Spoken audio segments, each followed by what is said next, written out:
C'est le jour du vaccin par Tiny Health. L'histoire des vaccins.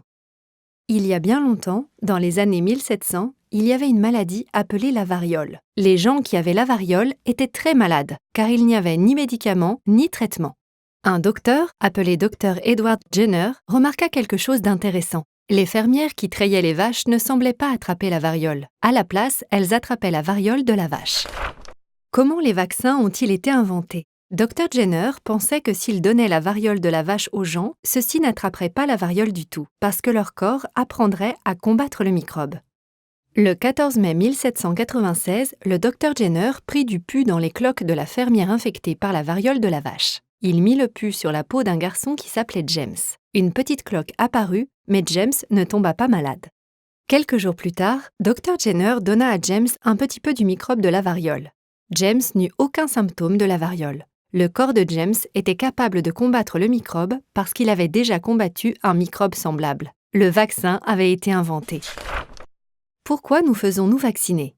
Les scientifiques ont fait beaucoup d'expériences depuis la découverte du Dr Jenner. Il y a maintenant beaucoup de types de vaccins. Ils sont administrés à des milliards de bébés, d'enfants, de grandes personnes et de personnes âgées pour les aider à se battre contre les microbes.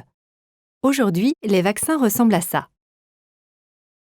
Les vaccins peuvent aider notre corps à combattre sans cesse toutes sortes de petits microbes invisibles.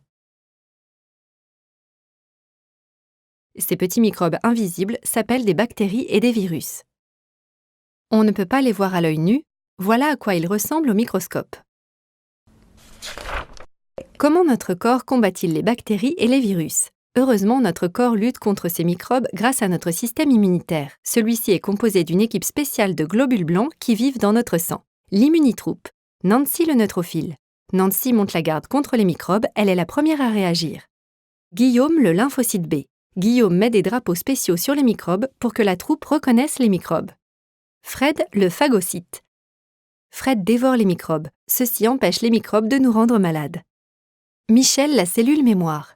Michel peut se souvenir de tous les microbes qui ont déjà infecté le corps. Ceci aide la troupe à agir plus vite.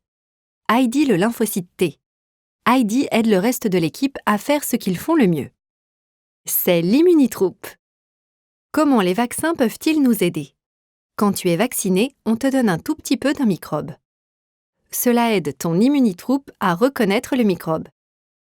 Si le vrai microbe attaque, les membres de l'immunitroupe se souviendront du microbe et ils sauront exactement quoi faire. Cela t'aide à combattre les microbes plus rapidement. Que se passe-t-il le jour du vaccin? Tu iras chez ton médecin. Ensuite, tu rencontreras le médecin et tu seras vacciné.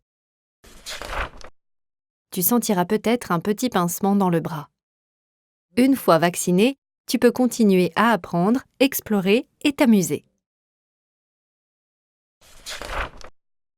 Les vaccins aident les gens dans le monde entier pour construire un futur où nous serons tous en bonne santé.